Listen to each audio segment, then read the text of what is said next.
At the time, still is today, it's a corporation. They owned it privately, and they were dead broke at that time. They had no money for advertisers. They couldn't buy billboards, couldn't buy commercial spots, anything like that. They were pretty much dead broke. But at the time, hot air balloons were a hot topic subject. So they hired a hot air balloon pilot to take his balloon to the town square up there, fly for the first week of the park opening in May to draw some crowds. Well, that week came, and with the week came, also did the high winds. So they could not fly the balloon up top. Well, they already paid the pilot to fly, so they had to think of a place big enough for a balloon to fly where there's no wind, with enough space for that balloon to fly down here. So they had the pilot take his balloon apart piece by piece, lower it to the hole ceiling, drag it down to this platform right over there, set it back up, and he flew it around this chamber. And that balloon to this day holds the world's highest underground altitude record reach underground. Still holding that record today. That was back in '63, that was the first time they did it. They did it a second time back in 1988, and that time they had even crazier of an idea. In 1988, there was a lady named Becky. Becky was good friends with the Hershans. She had a balloon. She wanted to fly it down here as well. But instead, she would fly underneath it. She would fly on top of it instead, yep. So she took that balloon over here to this little pit around this area, set up at the bottom right over there. Then when it got about halfway inflated, she took a ladder, put it straight across and on top of that balloon. She then flew the balloon up to the ceiling. She got to about there, stuck her hand, she slapped the roof. And to this day, she's the only known person who touches the ceiling in this chamber to this day.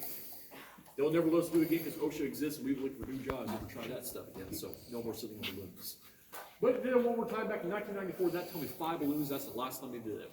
They plan to maybe fly 7 at some time in the future because they can fit 2 more. So we'll see if we get her done. But 100 years was commemorated in 1994. Well, must mean the tour started way back in 1894. They sure did. Now, folks, this is pretty much what the cave would look like for you back in those days. No electrical lights at all, and also didn't have any of these platforms that we have today. Back in 1894, this cave was owned by a family named the Lynch family. It is Mr. William Lynch and his 2 daughters, Mary and Genevieve. They bought the cave for $10,000 cash, signed and seen, moved from their homeland of Canada here in Missouri Ozarks, and they had a dream of opening up this cave for commercial tourism. First tour was October 18, 1894. Back then, placed that steel tower, they lowered a 70-foot tall ladder made out of wood from the hole in the ceiling down top of the debris pile. You climb down the ladder, get to the top of the mountain, and there you met first tour guide who was Genevieve Lynch, who was 14 years old at the time. There she gave her a pair of overalls that had a leather padded seat. She told you to sit down, she'd give you a shove, and you'd slide on your backside all the way down to here where you met her sister Miriam, who was 17 years old. There she gave you 2 candles just like mine, and she said, we'll see you again in about 6 hours, you're on your own. You had 6 hours to explore this deep, dark cave by yourself with nothing but a candle to light your way. Now when you were done, if you got done, you returned to the next spot and changed the 2 candles for 1 pickaxe. You'd use that pickaxe, climb the debris pile, get that ladder, climb up it, at the top and find a rope hanging to the hole in the ceiling attached to a tree 90 feet up. You'd go out, grab onto the rope for dear life and climb to the hole in the ceiling instead of using a staircase like we did today. Our stairs don't seem so bad, do they? Now, the Lynch sisters did this from ages 14 and 17 all the way until their early 70s, until 1950. They did not change anything about this tour at all during that time. They were tough ladies. But in 1950, a family named the Hershans took a vacation down here from Chicago, took a cave tour, and they instantly fell in love with the cave the moment they saw it. They also became good friends with the Lynch sisters, and on the tour, they noticed their tour guides were over 70 years old. And they asked them, how much longer do you think you can get these cave tours for with your age? Well, the Lynch sisters told them, they said, hey, we're thinking about retiring at some point, giving this cave to somebody else, let them have at it, as long as they pay us a lease for a certain amount of time while we retire.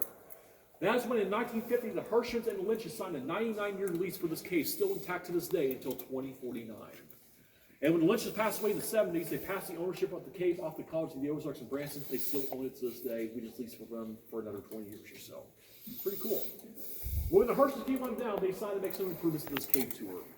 They brought down concrete, about 50-pound bags of sacks of cement one at a time over the cave, over the shoulder, mixed it with the cave water, laid out a half-mile concrete floors that we have today. It took about 10 years to do that. They also installed the handrails and lighting system that's on right now, the steel tower up there, and the cable train at the cave tour back in 1960. Now, since the tours became more accessible to other folks, they had a long wait on top for those cave tours back in that day. Well, they decided to rebuild a town up top. There used to be a mining town way back when. They called it Silver Dollar City. The theme park you just went to up top is a waiting area for this cave still to this day. They used to have a lot of roller coasters now instead of back then, but pretty cool. All right, guys, we're going to move on to our next room, the cave, which is our mammoth room back over there. Like I said, that's one of the rooms that nobody else gets to see on the daytime tour, so this is one spot y'all can see that nobody else gets to do besides this tour right here. There are bats flying around in there right now, so we're going to walk slowly. Don't move around. They aren't going to hit you or anything like that.